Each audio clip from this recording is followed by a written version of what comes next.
14 अगस्त की रात पाकिस्तान वजूद में आया और 15 अगस्त को भारत ने अपनी आज़ादी का जश्न मनाया। लेकिन विडंबना देखिए, जिस दिन करोड़ों लोग आज़ाद हुए उन्हें यह तक नहीं पता था कि वे किस देश के नागरिक हैं। रेडक्लिफ ने अपनी सीमा रेखा की घोषणा 15 अगस्त को नहीं बल्कि 17 अगस्त को की थी। 2 दिनों तक पंजाब और बंगाल के सीमावर्ती इलाकों में लोग इस खौफ में रहे कि उनका घर लकीर के इस पार है या उस पार। जब लकीर खींची तो वह किसी घाव की तरह थी। रातों रात दोस्त दुश्मन बन गए। जो पड़ोसी कल तक एक दूसरे के सुख दुख के साथी थे, वे अब एक दूसरे के खून के प्यासे हो गए। विभाजन के बाद जो मंजर देखा गया वह मानवीय इतिहास की सबसे बड़ी त्रासदी थी। लगभग 1.5 करोड़ लोगों को अपना घर, अपनी जड़ें और अपनी पहचान छोड़कर भागना पड़ा। सड़कों पर मीलों लंबी कतारें थीं, हाथों में थोड़ा सा सामान और आंखों में अनजाना डर। सबसे खौफनाक मंजर था उन शरणार्थी ट्रेनों का। ट्रेनें जब स्टेशन पर रुकती थीं, तो वे यात्रियों से नहीं बल्कि लाशों से भरी होती थीं। डिब्बों पर खून से लिखा होता था, पाकिस्तान भारत को तोहफा। महिलाओं के साथ जो बर्बरता हुई वह शब्दों में बयान करना असंभव है। लगभग 10 से 20 लाख लोग इस नफरत की भेंट चढ़ गए। किसी ने अपना बेटा खोया,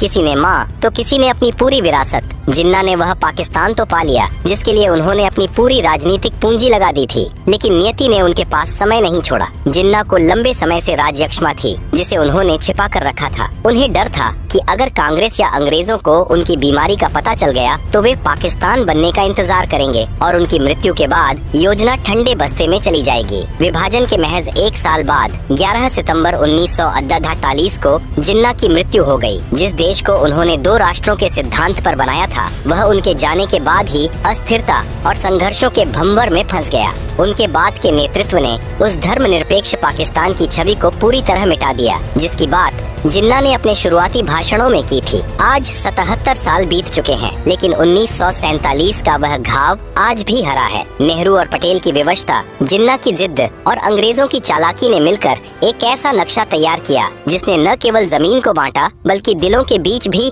कंटीली तारें खींच दी।